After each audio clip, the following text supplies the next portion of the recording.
Vamos a empezar esta pequeña conversación dándole la bienvenida a Nigel Travis. La mecánica la vamos a hacer, yo la preguntar en inglés para que conteste en inglés para que sea un poco más ágil. Pero arranco leyendo su hoja de vida, que es una hoja de vida muy impresionante en el negocio de comida rápida, el negocio de comida y el negocio de café en particular.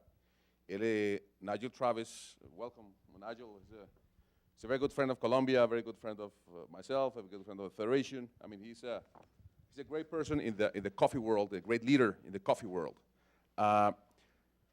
Nigel tiene una hoja de vida impresionante en Norteamérica. Él fue presidente y director ejecutivo de una cadena de pizzería que se llama Papa John's, que es una de las cadenas más importantes en los Estados Unidos.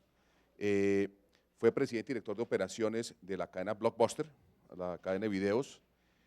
Fue vicepresidente senior de recursos humanos de Burger King, la cadena de comida rápida más grande de los Estados Unidos y creo que del mundo. Y fue director general para Europa, Oriente Medio y África de la misma compañía. Y hoy en día es presidente mundial del grupo Dunkin Brands, una de cuyas compañías es Dunkin Donuts. Nigel, thank you very much. Welcome. Thank you for joining us for this Congreso Cafetero, this Coffee Congress. Let me start by asking you a question, because Nigel is British, he's not American. What is a British guy? Why are you running an American company, a donut company, and coffee? How did you get there? Okay, well, first of all, thank you very much for your very warm welcome. It's great to be here. The Congress I've heard about ever since I've been with Dunkin, which is nearly 6 years. I want to say up front how much I admire the work of all the farmers that everyone here represent. I had the pleasure 3 years ago going out into the fields, and I actually had my wife with me. We had a great time, and I learned an awful lot about coffee that I didn't know, so I'm delighted to be able to come here and talk to everyone, because I admire the work that you do in this country, and thank you for inviting me. So it's an unusual circumstance to have a British person running two iconic brands, Baskin-Robbins being the ice cream brand and Dunkin' Donuts, which we think of more as a beverage brand than donuts. 60% of our sales in America are beverages, and nearly 50% of our total sales in America is coffee. So coffee is very important to us. But my background was, I worked in HR for a long time. I always worked with American companies, and what I always say is I don't even understand English accounting, because I've always worked for American companies. I've always loved America. My ambition, funny enough, when I was at college, was to come and coach soccer, or football, as we call it, in America. And I'm now doing that because I've got two small kids who are 9 and 7, and soccer's very important. And by the way, Colombia were robbed in the World Cup.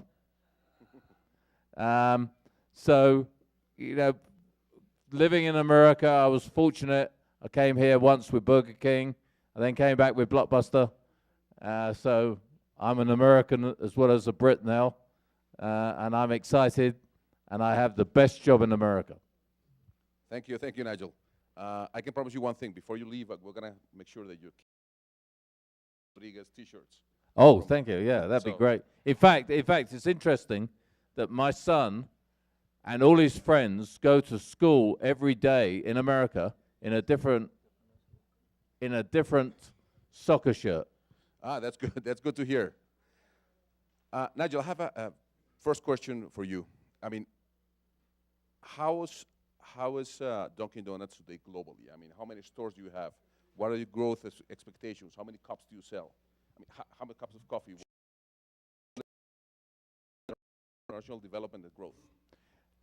Firstly, if I take the company as a whole, we have 18,600 stores.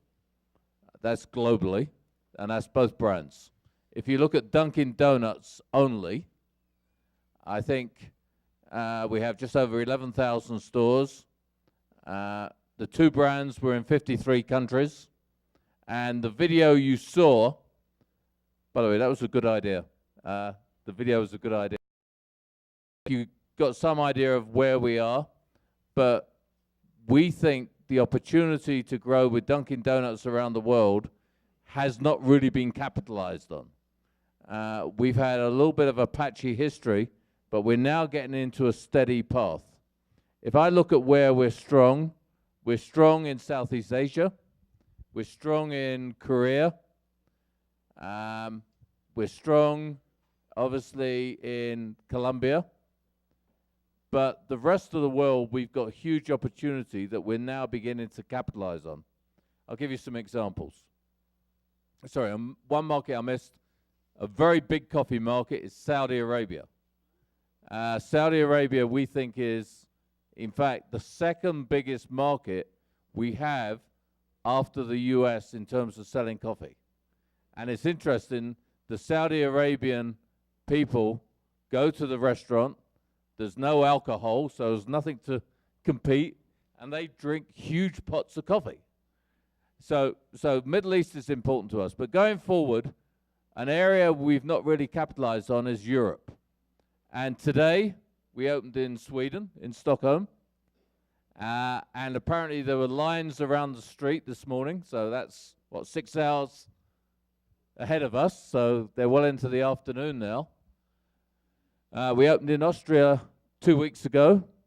We're doing fantastic things in Austria. Germany has had an awesome year. So we think we're just getting into our rhythm in international. China's another big market. China has been a market we've struggled in. We replaced the franchisee with a brand new franchisee called Sizzling Platter, and out there they're called Fast Gourmet. And they've opened 2 stores in Shanghai. They're doing very well, much better than we did before. And we've got some other ideas like that. We're working with some partners. So I think you're going to see Dunkin' Donuts grow very quickly internationally. And that's ignoring the US. The US, where we've been very successful, we think that we can have 17,500 Dunkin' Donuts in America. Right now, we're just shy of 8,000. So we're excited about the future. We only have 300 stores west of the Mississippi. So that gives you some idea of how far we can grow. If you bring all the numbers together, we sell about 1.8 billion cups of coffee a year. That's hot, iced, espresso, you name it. And we're going to be selling a lot more. So I think we will be a very important customer to everyone in the room. Thank you very much, and we're very happy to hear that. And we know that you have Colombian coffee in your blend, and you recently launched also 100% Colombian coffee brand. But let me ask you a question. What kind of coffee do you put in your blends? What type of coffee, and how important is Colombian coffee in your blend? Okay, so the first thing, I don't know the blend. It's a secret that even I don't know it. It's a bit like Coca-Cola. I'm sure the CEO of Coke, Mutal Kent, doesn't know it. So it's kept as a big secret. It's a very special blend. It's a blend that I have to admit I'm totally addicted to. And it's funny, I did an interview recently, and someone wrote to me and said, you should write a book. And here's the title, 7 cups a day, because I drink 7 cups of coffee a day on average. I think the blend is so smooth and it's so differentiated, but Colombian coffee is a very important part of that blend. But I can't tell you, because I don't know, how much it is. I'm very glad to hear that. And tell me a little bit about the coffee you just launched, the coffee with the 100% Colombian coffee logo, and yeah, I mean, how's it doing?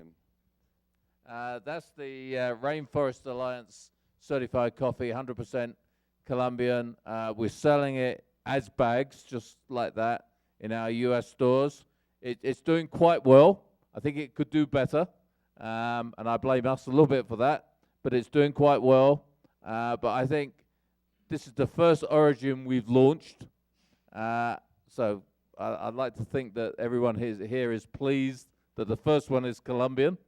And I think there's a lot of legs behind it. We're excited about how we can build the Colombian brand going forward. I was talking to someone fairly just a few minutes ago. I think we could push it even harder. But I think one of the interesting issues we have in the States is people buy bags of coffee like that. Most of it's bought in supermarkets. So I think the real opportunity for us is to get Colombian Dunkin' Donuts coffee into the supermarkets in the bag form that we sell it in our restaurants. Because 80% of the sales of coffee is in the grocery stores. And you just launched it like 2 months ago, am I right? Yeah, 2 months ago. About 2 months ago. What about Colombia? How's your business in Colombia doing? How many stores do you have? When did you come to Colombia? Well, firstly, I'd like to introduce my very good friend, who I think is known to many of you, because he's a very important person here in Colombia, Don Miguel. Don Miguel, please stand up. He's our franchisee here in Colombia. Interesting story. He went to university at Harvard and saw Dunkin' Donuts, and in 1982 brought it to Colombia. He's now got 172 stores. We're going to open another store this morning, so I guess that's 173. I think we could have several hundred more stores here in Colombia in the future. We see Colombia as a growing market. We see it's an important market. And I was saying to Don Miguel this morning that because Colombia is so important, it's a very important part of our international sales. It's a market that receives a lot of attention because it is so important. So we intend to keep building in Colombia. But it's not just the coffee. When I was here 3 years ago, one of the things I was amazed by was I went on a plane, and in the overhead storage area, there was all these boxes of donuts. And I was intrigued by how people take, of course, Dunkin' Donuts, no one else's, donuts on the plane as gifts for their friends. To be honest, I always wondered the same. When we are on a plane, there was a lot of people with boxes with donuts. Why do you think that is? I mean, that's... Well, I think, yeah. I mean, donuts is kind of it's obviously a sweet product. It's a great product. It's one that makes you feel good. And, you know, there's a lot of struggles in the world. I think it makes people feel good. But one thing I learned about Colombia is that people like giving donuts as presents.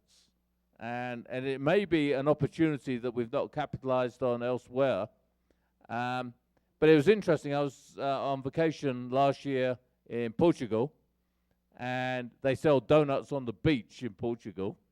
So I think the opportunity for selling donuts is everywhere. But I think it's because it's a sweet, it's a fun product, and we do, in my view, a great job packaging it in the boxes we have. Someone told me that since Colombians are very romantic, some of the donuts you sell are like heart-shaped donuts. Oh, yes. Tell me a little bit about that. I mean, what do you sell the most here in Colombia? Well, I don't know if we sell the most heart-shaped donuts in Colombia, but the heart-shaped donut was an interesting innovation. And I think, by the way, I run the company. I don't develop anything. That's the first thing.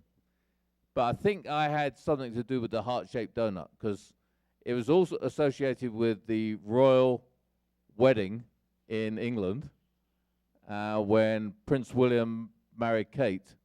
And I suggested that we take the shape of the donut and associate it with the wedding. Well, it was very popular.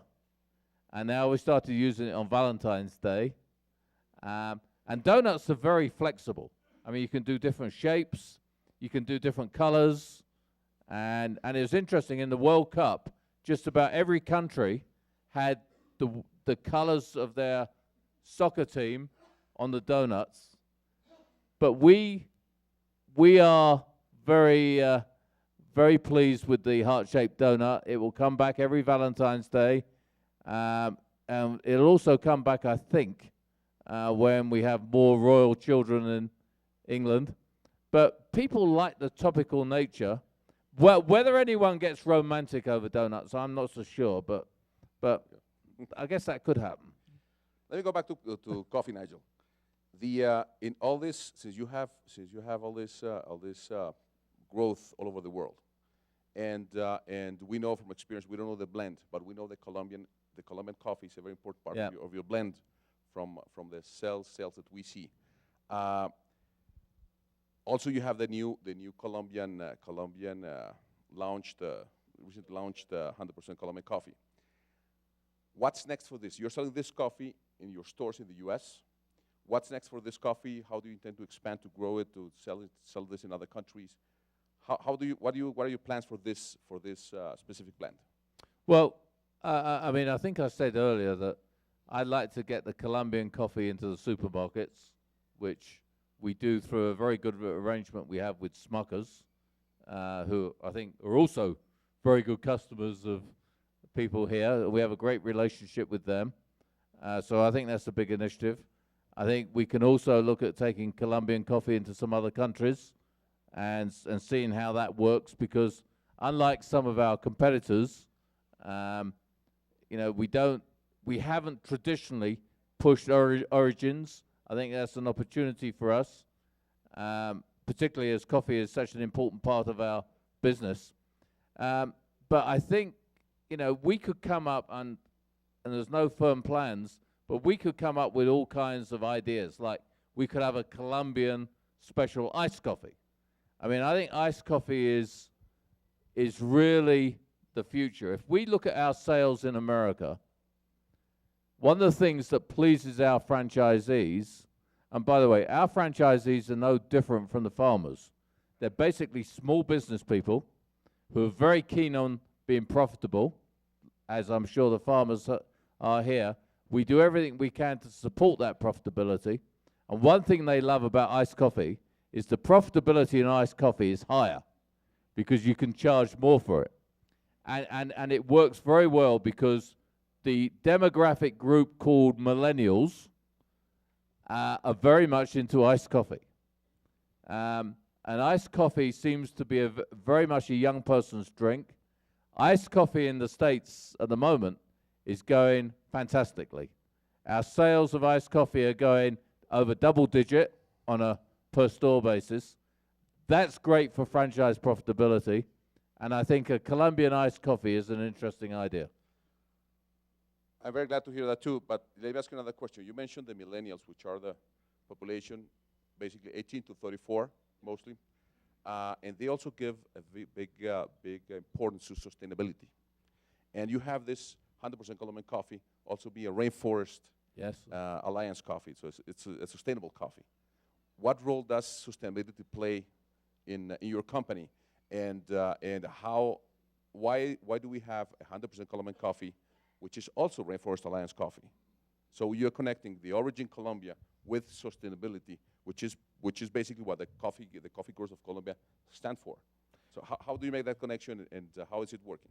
Yeah, that's a fascinating question, and the world changes radically all the time. And I think the millennials are having a big effect. I mean, one of the things I read yesterday is that one of the problems the U.S. has is a declining birth rate, because people are having babies later and having less babies on average. So that's a concern in America. And I think what's happening is two groups coming through. One is the millennials, which, as you said, is 18 to 34.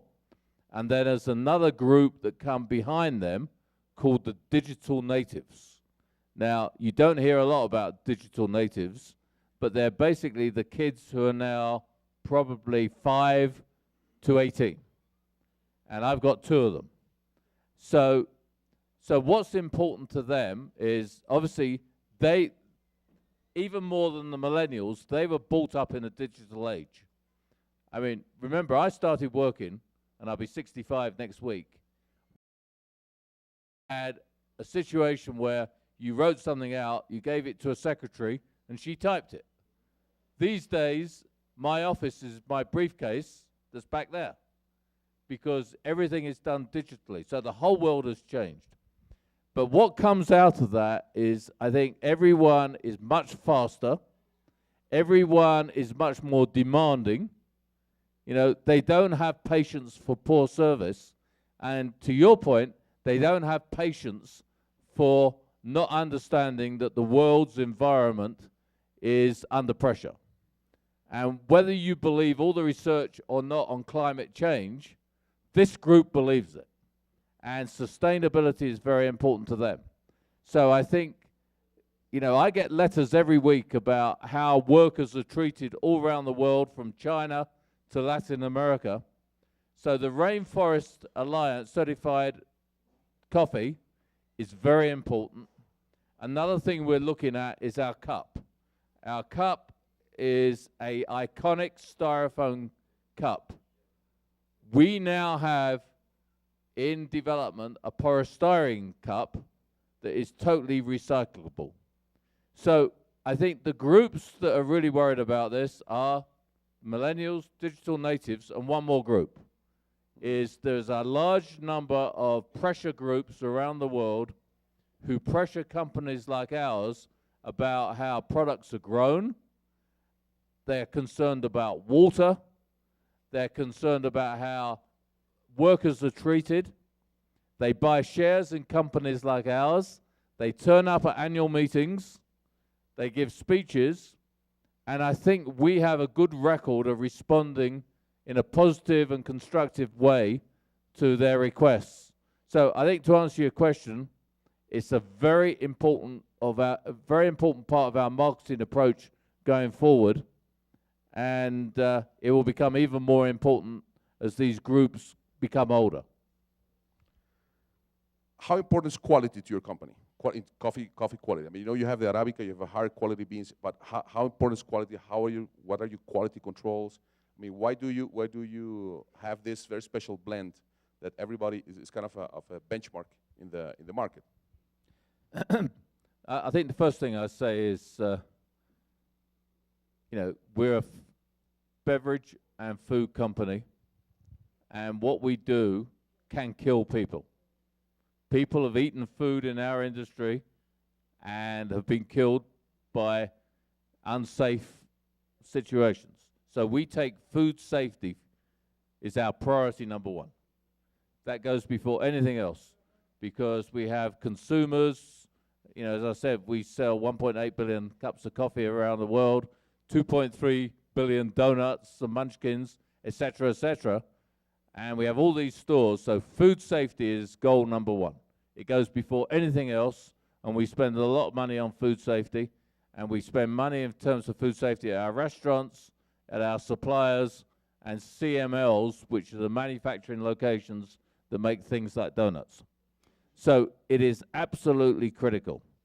And then when we come down to coffee, it is the quality of our coffee that is the next priority. And if we go through our tree to cup process, it works incredibly well. And I was very excited when I was here 3 years ago to see the process.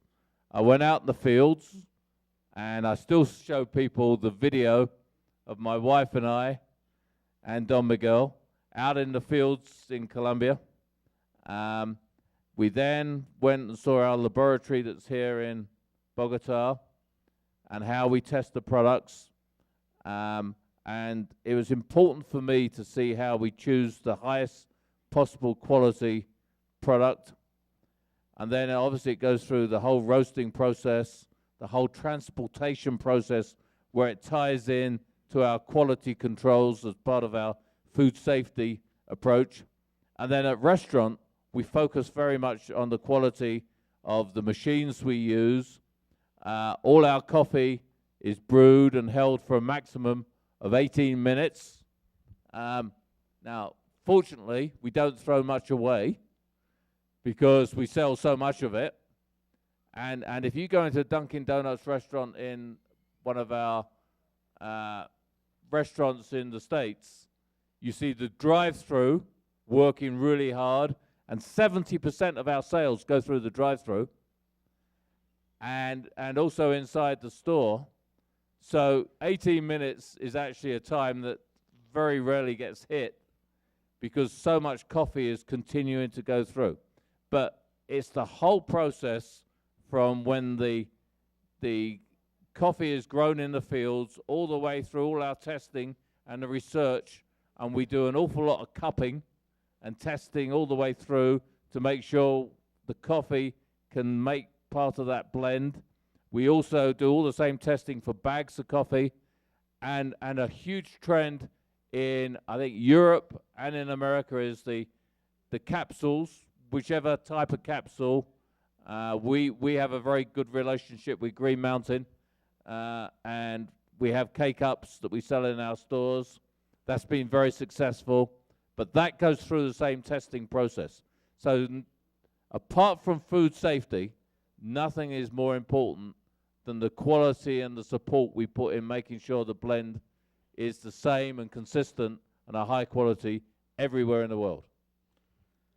I'll make you one final question before opening to questions from the audience, if they have any. What's your favorite donut? Wow. Yeah, I'm kind of boring. I like the glazed donut, but I've moved recently to trying the French cruller. But the donuts are great. But you know, the other thing that's important to us is sandwiches, and probably the biggest success we've had in the last few years is the work we've done with our sandwiches, and I love our turkey sausage sandwich, which is pretty low in calories. I also love our bagel sandwiches. So, you know, it could be a straightforward egg, bacon, and cheese. So I eat those probably even more than donuts. Okay, glad to hear that. Let me just open to the audience if any questions on what Dunkin' Donuts is doing. ¿Alguna pregunta que tenga la audiencia sobre qué está haciendo Dunkin' Donuts aquí en Colombia? Ya nos contaron, tienen 172 tiendas en Colombia, quieren seguir creciendo. Tiene 11.000 tiendas fuera en Estados Unidos, 18.000 más o menos en el mundo, 1.800 millones de tazas de café vendidas al año.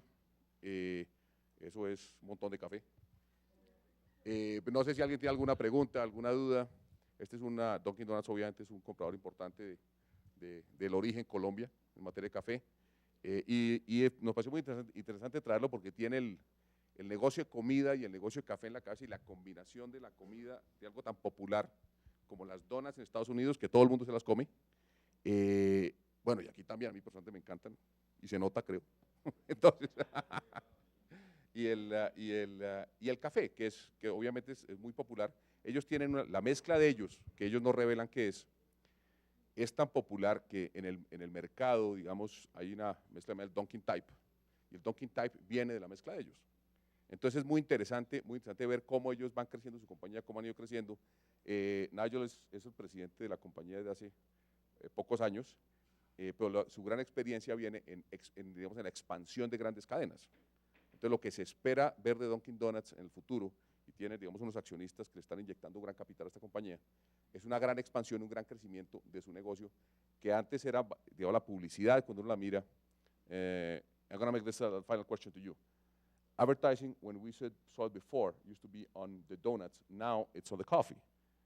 Estaba diciendo que la publicidad antes de Dunkin' Donuts era basada en los donuts, ahora es en el café. Y uno mira cualquier propaganda de Dunkin' Donuts, siempre es la tacita de café y el logo de ellos es la taza de café y ya no es los donuts. Tell us, how did you transition in advertising from the donuts as a logo to the coffee, and why? Okay, so I think most of the transition happened before my time, but we continue it. And why is coffee so important to our franchisees? And it comes down to a simple thing called margin. The margin on coffee is extremely high, much higher than donuts. And in fact, there's like a 20% spread. But the other thing that's important about coffee is it's a ritual. People come in every day for coffee.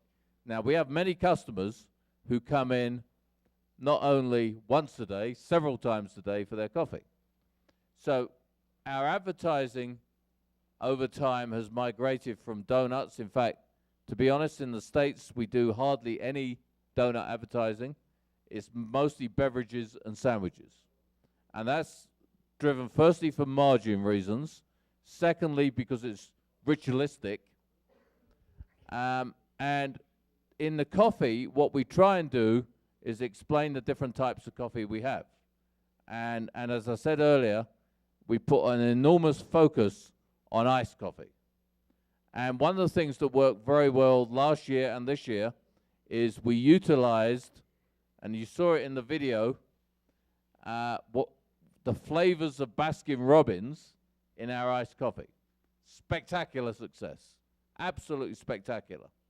Because millennials like flavors, millennials like iced coffee, as I said before, and that's been very good.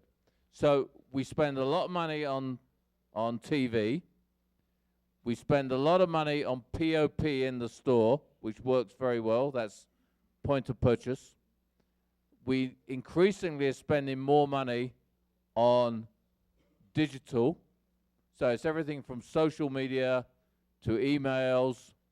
But the thing that I think is most important for the future is people are going to order differently. And in the States, Russell, can I have my phone? I'll just show everyone our app, because I think this is, it's got it in the bag.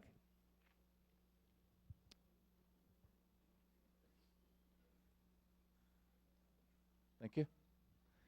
So if you take our phone, we have an app. Just find it. See the Dunkin' Donuts app. Everyone see that vaguely? And what that has is I can pay with this. I can find where stores are. I can even look up nutritional information. And we have a perks program that works very well. So to give you an example, this is a loyalty program. And what happens in our loyalty program is that every time you spend $5, you get, every time you spend $1, you get 5 points. When you get to 250 points, you get a free coffee, a free beverage. That reinforces, and even though we're giving away the coffee, that reinforces the recurrent behavior. So more and more of our assets are spent on digital programs like this. We also are looking at mobile ordering, which means that you can order ahead. And that's to make it easier at store level, because one of the high quality problems we have is if you go to certain parts of the US, you will find that the drive-through stack, which is the line, is so long you can't get in. So we're trying to find ways whereby people can bypass the drive-through and pick up their coffee that they've ordered before. So to answer your question, a lot of it is now digital. It's so ritualistic, and I think everyone here should be delighted that coffee is like the backbone of our business. Very glad to hear that. Yes, we're working. We have lots of significant advances. On one hand, we have a research center called CENI Café, which is based up in Chinchina in the Caldas, Department of Caldas, and they have developed several technologies. The most recent, Ecomil, which saves significantly water in the coffee processing. And we work together with many companies all over the world and the different organizations, with Rainforest Alliance, with Woods, with all those organizations and companies, in how to make the coffee growing industry and the whole chain more sustainable and more favorable to the whole coffee growing communities in Colombia, which cover, I mean, basically 54%. Coffee growing covers 54% of the country, of the municipalities of the country, and that's a huge. I mean, the social fabric that Colombia has in this country is amazing, and so all this work that we do in terms of sustainability, we try to partner with from the different organizations, from the companies in the industry, to the World Bank, to the different sustainability associations and so on. So the answer to your question is we're working on that, but we are more than happy and we're ready to work with you on developing new activities. And with Scott, who I know very well, and we can start some programs and we start looking at them immediately. Yeah, I mean, I would encourage you to start very simple. I mean, we have the progress we've made on sustainability in Dunkin in the last, I'd say, 3 years is amazing.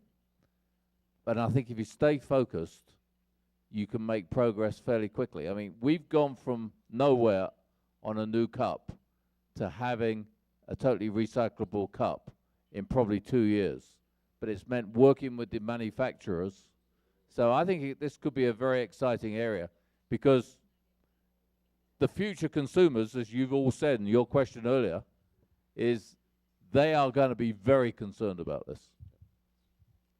Thank you so much. ¿Alguna otra pregunta por el señor Travis? No nos queda mucho tiempo, pero bueno, siendo así, pues muchísimas gracias, Nigel. Thank you very much. Thank you.